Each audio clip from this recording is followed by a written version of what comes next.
Here's what's coming up. U.S. President Joe Biden hosts President-elect Donald Trump at the White House and promises smooth transfer of power. And young Ugandans in the motorcycle taxi industry adopt electric motorbikes thanks to a partnership between Gogo Electric and the United States Agency for International Development. All this and much more coming up on today's Africa 54.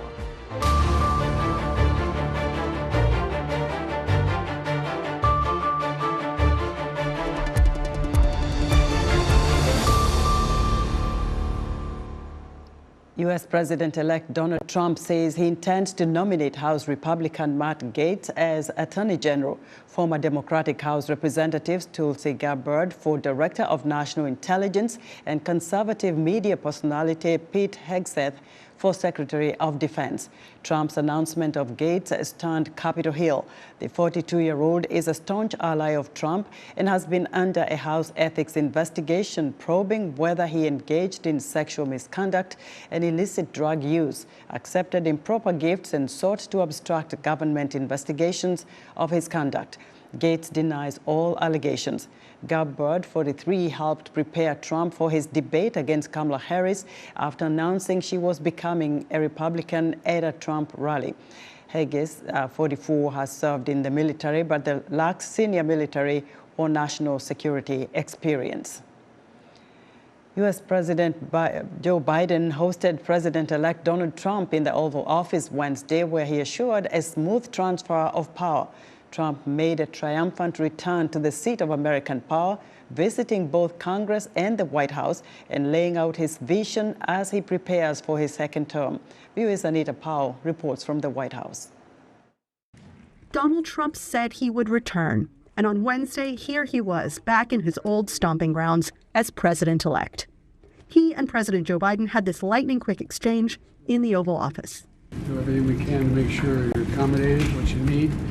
And we're going to get a chance to talk about some of that today. So good. Welcome Thank you back. very much. And thank you very much. And politics is tough, and it's in many cases not a very nice world, but it is a nice world today, and I appreciate it very much. A transition that's so smooth, it'll be as smooth as it can get, and I very much appreciate that, Jim.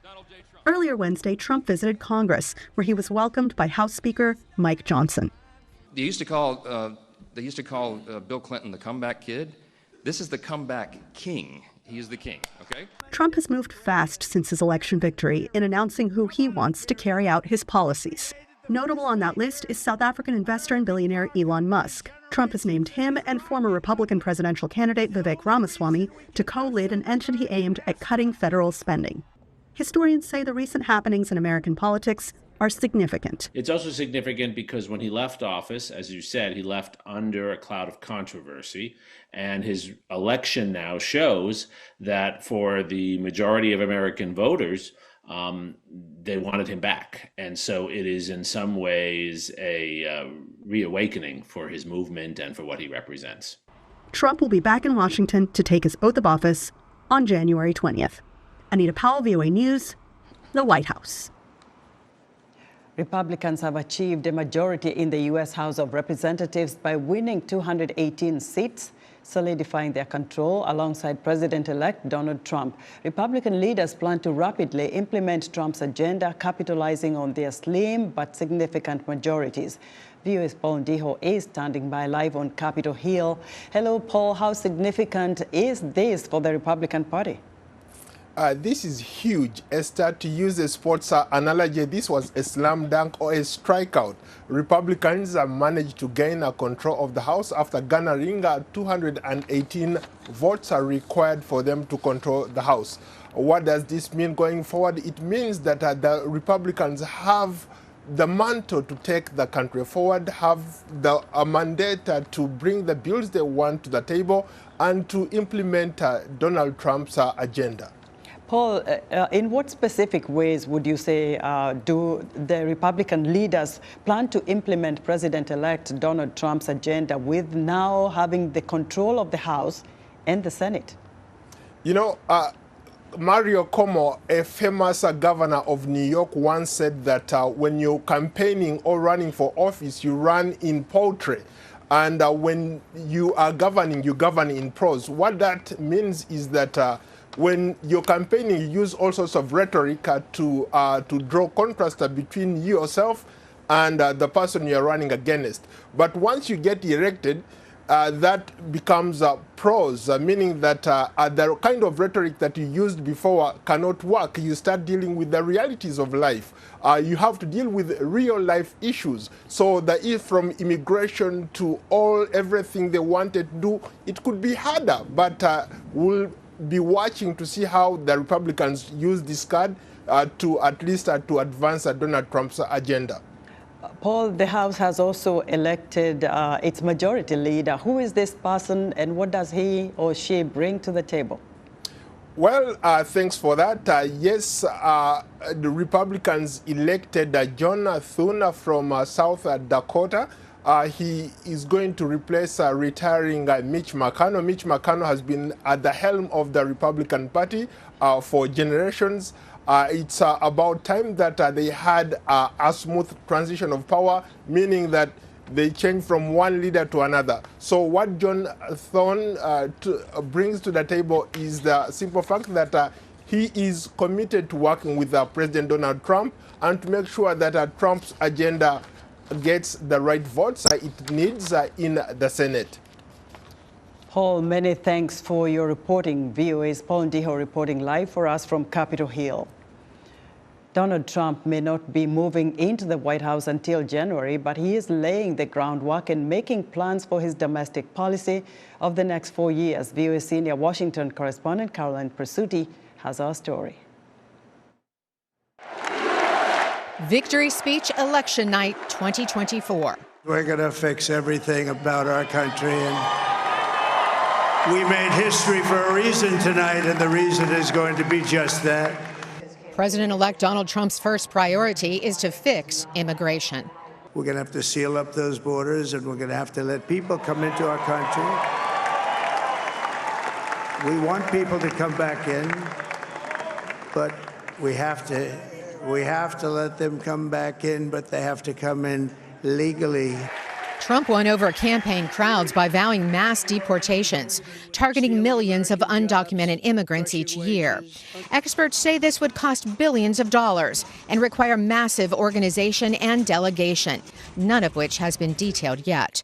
But Trump's border czar pick, Tom Homan, told 60 Minutes he would focus on workplaces, not neighborhoods. The second priority is to fix inflation. And after the greatest political comeback in American history, we're going to lead the greatest economic comeback in American history under Donald Trump's leadership. Trump pledges America First policies with tariffs on foreign goods and no tax on Social Security benefits or tips. The third priority, to fix the government. America has given us an unprecedented and powerful mandate. With that mandate, he appointed Tesla and SpaceX owner Elon Musk and former presidential rival Vivek Ramaswamy to head up government efficiency and look at bureaucracy and spending. Having a Republican-controlled Senate and House of Representatives will assure a smooth confirmation for those already tapped for the Secretaries of State, Defense and Homeland Security, Environmental Protection Agency head, United Nations and Israel ambassadors, and more. Just a few of the 4,000 government positions to be filled by Donald Trump. In less than 70 days, the president-elect takes over, and we will get a better picture of his second administration. But one thing is clear, it will look starkly different than the Biden years. Caroline Presutti, VOA News, West Palm Beach, Florida. Let's turn to the Horn of Africa now, where vote counting is ongoing in the self-declared Republic of Somaliland following Wednesday's peaceful elections. In the capital, Hargeisa, President Muse Bihi Abdi and the main opposition leader, Abdirahman Mohamed Abdullahi Iro, are both urging citizens to remain peaceful as they await the outcome. For more on the Somaliland elections, I'm joined live from Hargeisa by Nancy Wambura, a Somaliland resident. Nancy, give us your observations on the voting process. Thank you for this time to talk to you. And it is, as you have said, it is very peaceful here.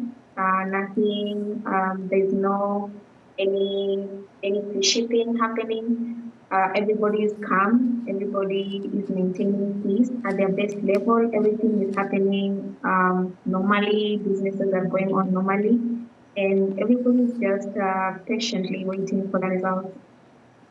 And what are voters looking forward to from whoever wins this election? Who have mixed reactions depending on who they would prefer. So I would say right now it's very difficult to know maybe where the priority is, because some prefer the current president and others would prefer the opposition leader. But they are both calm. None of them is showing any heat or any heated arguments going on. They're just peacefully waiting for their preferred leader to win. And what are you hearing when you talk to some of the voters when it comes to looking forward to the possibility of Somaliland being recognized as a nation? I think they are very hopeful. They are very hopeful that they will be able to get recognition worldwide. This is something they have been waiting for a very long time. It's something they have hoped for a very long time. And even as they choose their leaders, they're looking at leaders who will be able to give them this recognition worldwide. Yeah. And Nancy, how does Somaliland, from your vantage point, compare with other countries in the region when it comes to peace and stability? I would say Somalilanders are very beautiful compared to other countries, maybe where you see very heated kind of elections, where there's just people are just they're just not calm, not really fighting, but you find that people sometimes are just have that anxiety of waiting for results, people talking about it all the time. But here, people are just very calm. They rarely talk about it. Everybody's just calm, waiting for the results to come out. And I think they have the highest level of patience because they're very, very patient. Yeah. Nancy, thank you very much for talking to us from Hargeisa. Nancy Wambura is a Somaliland resident speaking to us there from the capital of Somaliland, Hargeisa. Many young Ugandans in the motorcycle taxi industry are adopting electric motorbikes thanks to a partnership between Gogo Electric and a Ugandan social enterprise and the United States Agency for International Development. Halima Thumani and Mukasa Francis have the story from Kampala.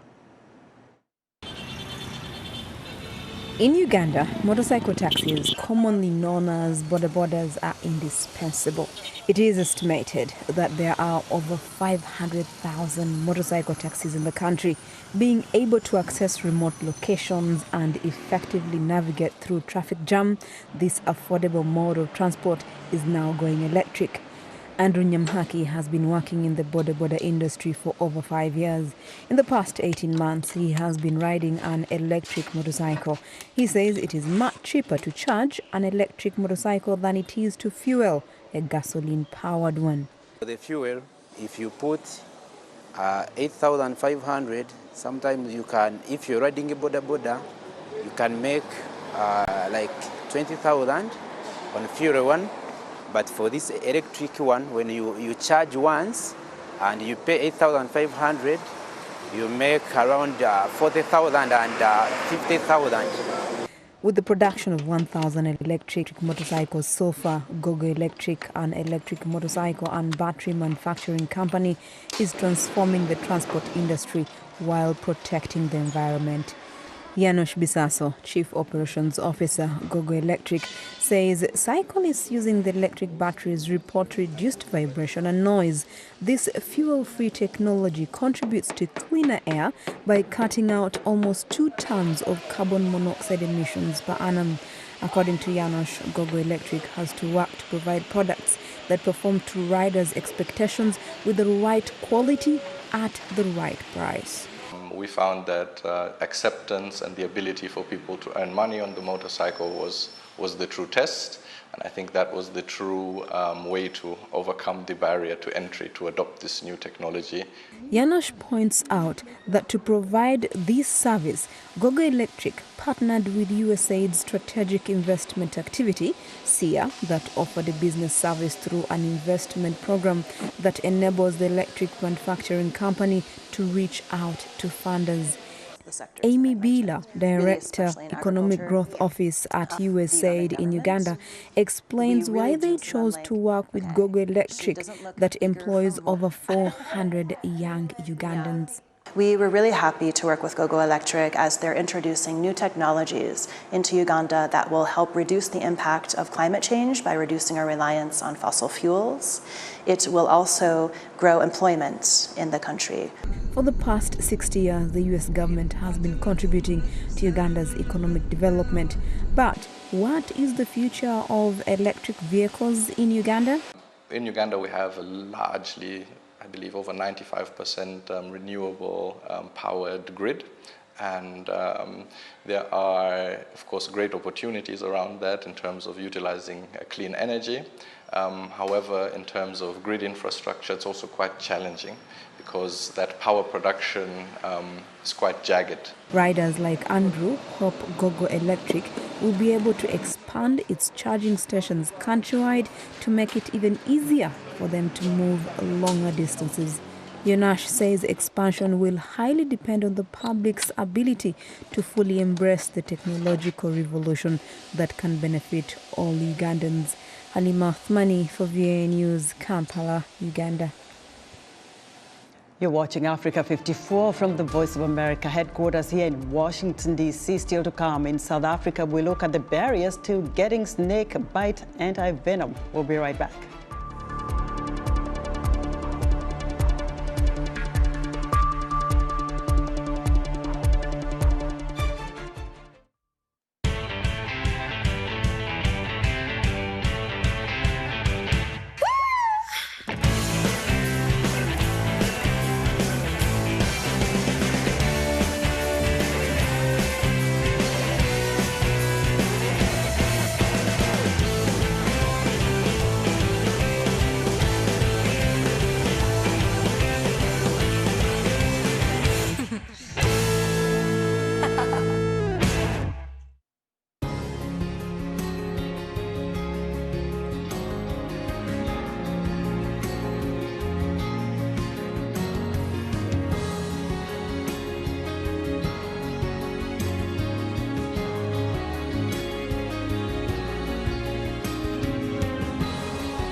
In other news, Senegalese voters are set to cast their ballots in legislative elections on Sunday that is likely to determine whether new President Bassirou Diomaye Faye and government can gain control over the National Assembly and push through their agenda for reforms.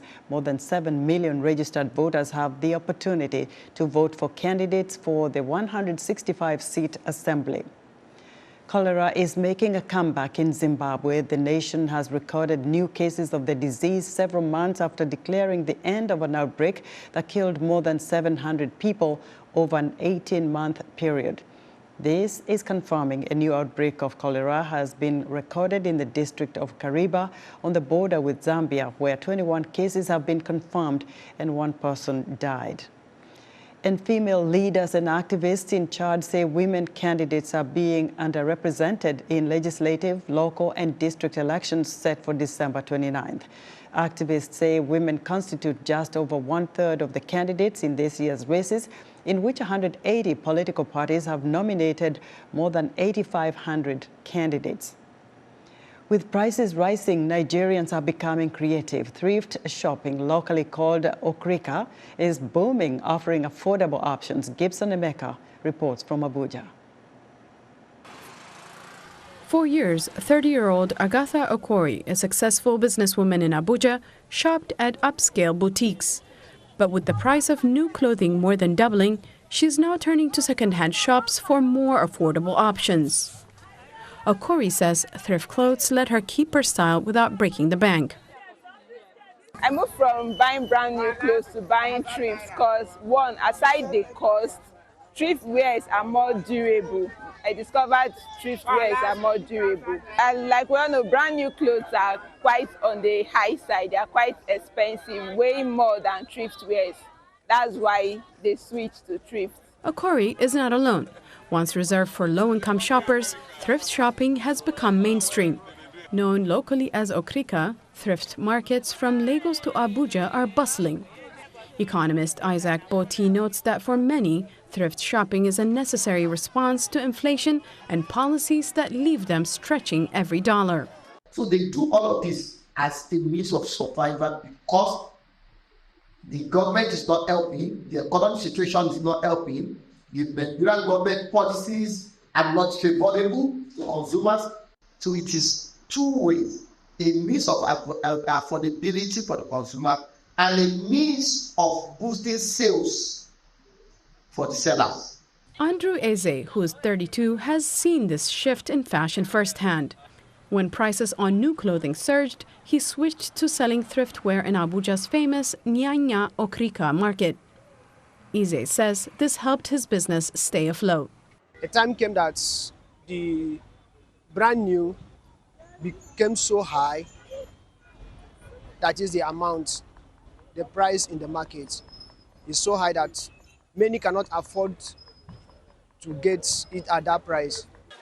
Studies show Nigeria imports more than 500,000 tons of second-hand clothing yearly. But even this alternative feels the pinch as rising import costs push some thrift vendors to raise prices. For many, like civil servant Chris Olofu, this means further compromises on quality and style to stay on budget.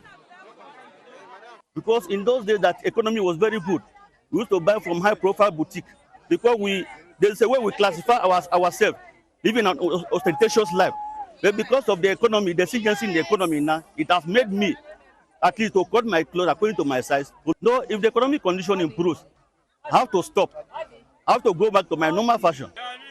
Experts agree that thrift shopping will likely remain popular as long as economic pressures persist.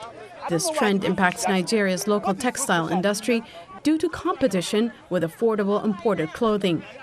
Boti believes investing in local textile production could eventually make new clothing more affordable, but until then, thrift shopping remains essential. Government needs to invest in the sector, subsidize their operations, help to relieve the burden, the cost of production, burden of the cost of production on the manufacturer. That will translate to lower cost of production and cost of sales, which is the real affordability. As Nigerians adapt to the changing economy, thrift markets provide an affordable option. For Gibson Emeka, in Abuja, Nigeria, Salam Solomon, VOA News. Snake bites are classified as a neglected tropical disease by the World Health Organization. In South Africa and other countries in the region, there are numerous barriers to getting the anti-venom necessary to save limbs and lives. Kate Bartlett has more from Johannesburg. Change the grip. It's summer in southern Africa. That means snakebite season. Saka von Veek from the African Snakebite Institute conducts trainings like this one on how to handle venomous snakes, like these cobras. They get more active, they start moving around, and we do see an increased number of bites as it starts warming up. In southern Africa, it's hard to find trustworthy statistics on the number of bites and deaths annually due to a lack of reporting. One of the things about rural communities, and particularly people who can't afford modern medical care, is that their first port of call is not the doctor's surgery, but the traditional healer. And so those cases never get collected by health statisticians anyway. Even if people don't die, snake bites can leave them with permanent disabilities because they cause tissue damage. Either they lose a lot of function in the limbs, for instance legs, they can't walk, they lose a lot of muscle tissue in their arms, they can't farm or they can't work, they can't provide for their families. But even when people do manage to get from the rural areas to a hospital in time, there are challenges. Anti-venom can cost thousands of dollars. Sometimes there are shortages because of low levels of production. It's been made the same way for over a century. Horses are injected with small amounts of venom. Then their blood plasma, which has produced immunity, is made into an anti-venom product that is injected into snakebite victims. But there are dangers that come with it, including allergic reactions and possible anaphylactic shock. Somebody has to be standing by with accessory medicines like adrenaline or something to make sure that you survive the treatment. Kurt Wibmer is a South African scientist who is researching a new, more modern way of creating antivenom. So what we do is we go to those same producers of antivenom into the horses and look for the bits of DNA that can make these super antibodies, these super antivenom products. And then we take those DNA and we clone them in the lab and we then improve them. Without the horses, the product is safer and more uniform. It will take many years to go from the lab to the clinic, but Wibmer expects the antivenom would cost only a fraction of the price. Kate Bartlett, VOA News, Johannesburg, South Africa. And that's our show for today. Be sure to watch Africa 54 on our website at voaafrica.com. From all of us here in Washington, thanks for watching.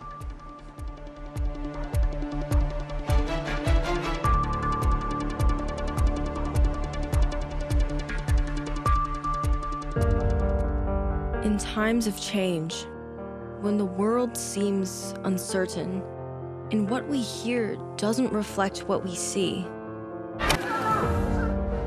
we seek the truth. When we are told only part of the story, we lose trust.